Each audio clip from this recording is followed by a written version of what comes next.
एक दिन मंदिर के द्वार पर एक नन्हा बालक बड़े जोर जोर से रो रहा था।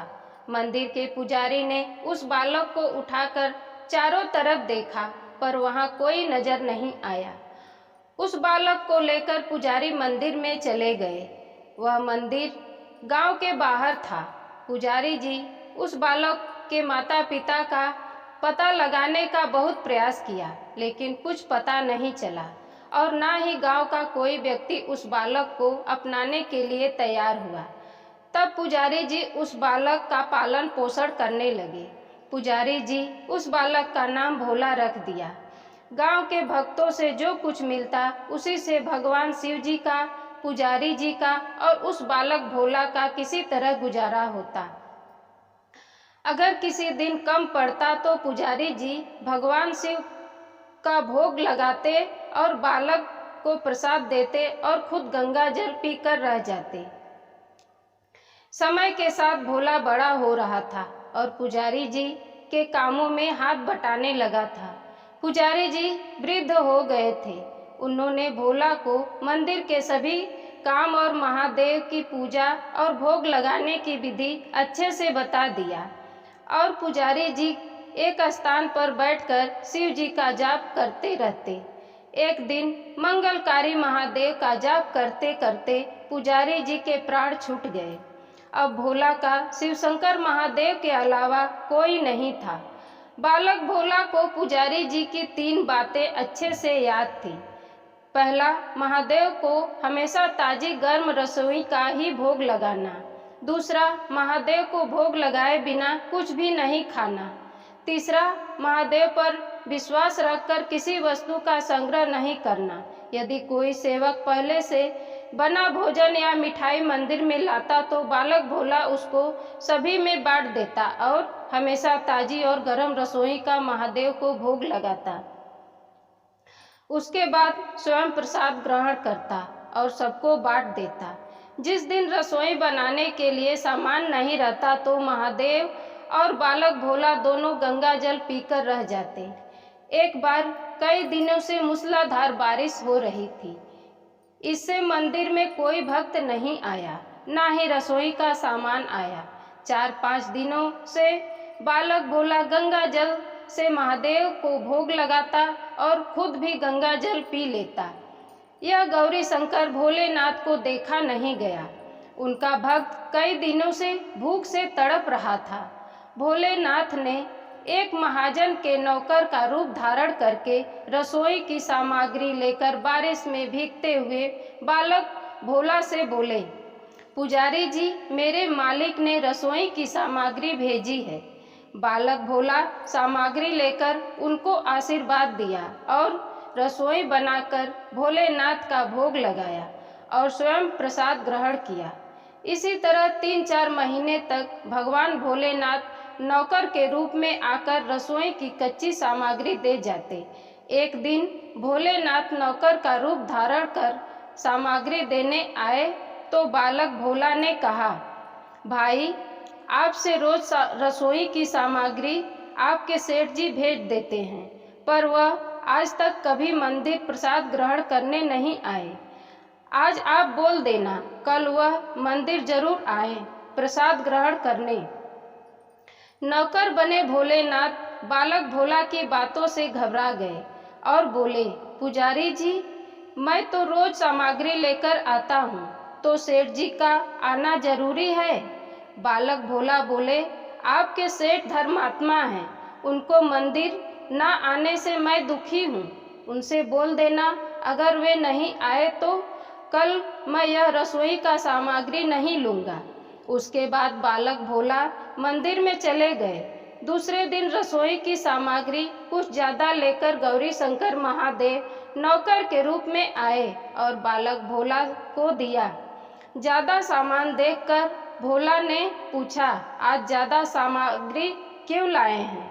तब नौकर रूपी महादेव ने कहा, पुजारी जी, भूल गए आप मेरे सेठ जी को प्रसाद पाने के लिए बुलाए हैं, इसलिए आप रचकर रसोई बनाइए और भोलेनाथ को भोग लगाइए। हाँ सेठ जी को कब भेजूं? बालक भोला ने समय बता दिया। अब नौकर बने महादेव वापस जाते हैं और तैयारी में जुट जाते हैं। यह समाचार ममतामयी माँ अन्नपूर्णा पार्वती को मिलता है। भोलेनाथ अपने भक्त के पास जा रहे हैं प्रसाद ग्रहण करने, तो वह कहाँ मानने वाली थी। उन्होंने भोलेनाथ से चलने की आज्ञा ले ली और अपने श्रृंगार कक्ष में जाकर तैयार होने लगी। इधर भोलेनाथ नाग बिच्छू और मुंडों की माला उतार कर रख दिए, अपनी जटाएं सीधा करके चंद्रमा और गंगा को छिपाकर एक रंग बिरंगी पगड़ी पहन लिए, तन पर मखमल का कुर्ता डाल लिए। सदा नंगे पांव विचरण करने वाले भोलेनाथ रेशमी जूतियां पहन लिए, त्रिशूल और डमरू नंदी को दे दिए और एक मनमोहक छड़ी हाथों में ले लिए। अब महादेव एक सेठ जी के तरह दिखाई देने लगे। अभी माँ गौरा तैयार हो रही थी। भोलेनाथ ने माता को कई बार आवाज लगाई, लेकिन वह सजने संवरने में व्यस्त थी। भोलेनाथ इधर उधर टहल रहे थे। तभी माँ गौरा एक सेठानी की तरह बाहर आई। भोलेनाथ एकटक माता पार्वती को देखे जा रहे थे और माता पार्वती भोलेनाथ को देखे जा रही थी, और दोनों लोगों की काफी निराली छटा थी। भगवान भोलेनाथ अपनी छड़ी जमीन पर टक टक करते आगे और माता पार्वती स्वर्ण से लदी पायल की छन छन के साथ चली जा रही थी। जब दोनों मंदिर पहुँचे तो बड़े ही आदर के साथ बालक भोला ने आसन दिया और बैठाया। सेठ बने भोलेनाथ ने कहा, पुजारी जी जल्दी से प्रसाद परोसिए, मुझे बहुत जोरों से भूख लगी है। श्रद्धा के भूखे भोलेनाथ को भूख बर्दाश्त नहीं हो रही थी। बालक भोला बोला, सेठ जी भूख तो मुझे भी जोर से लगी है, किंतु मैं भगवान को बिना भोग लगाए प्रसाद ग्रहण नहीं करता।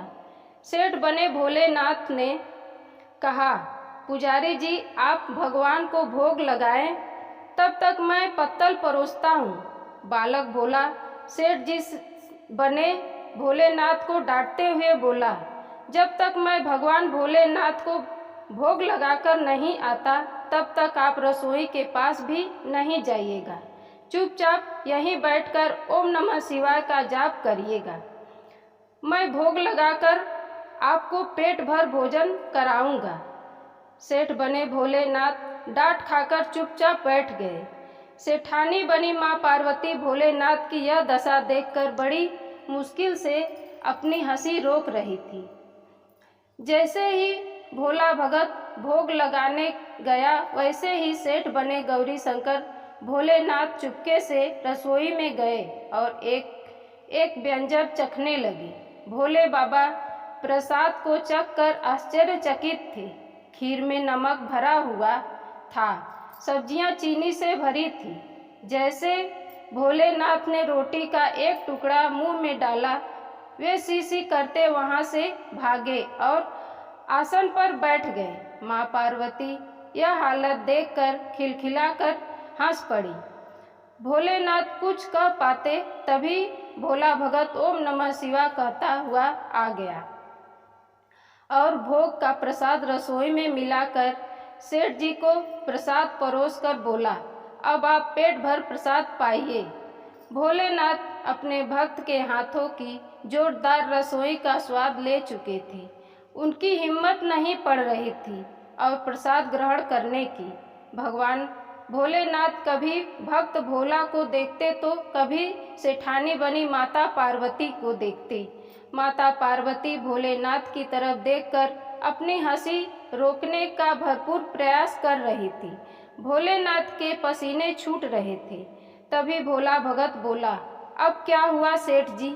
अभी थोड़ी देर पहले तो आपको बहुत भूख लगी थी, आप प्रसाद ग्रहण कीजिए, तभी तो माता जी भी प्रसाद पाएंगी, उसके बाद मैं भी प्रसाद पाऊंगा। भगत भोला की डांट से भगवान भोलेनाथ खीर का कुल्हड़ उठाया और पी गए। भोला भगवान भोलेनाथ को प्रसाद परोसता गया और भोलेनाथ ग्रहण करते गए। भक्त और भगवान का यह अद्भुत प्रेम देखकर जगन माता पार्वती मंत्रमुग्ध हो रही थी। सब रसोई समाप्त हो गई। तब भोला भगत बोला, वाह सेठ जी, मुझे पता होता तो मैं और ज्यादा रसोई बनाता। तब भगवान भोलेनाथ अपना पेट सहलाते हुए सेठानी बनी पार्वती जी की तरफ देखकर बोले, पुजारी जी, मैं इतना रोज कहाँ खाता हूँ, लेकिन आज प्रसाद बहुत स्वादिष्ट था, इसलिए खाता गया। भोला भगत नीची नजरें करते हुए बोला, सेठ जी, वह तो ठीक किया आपने, पर माता जी तो भूखी रह गई। जगत जननी माँ पार्वती ने भक्त का रुआंसा मुख देखा और उन्होंने बची हुई खीर की 4 बूंद मुंह में टपका ली।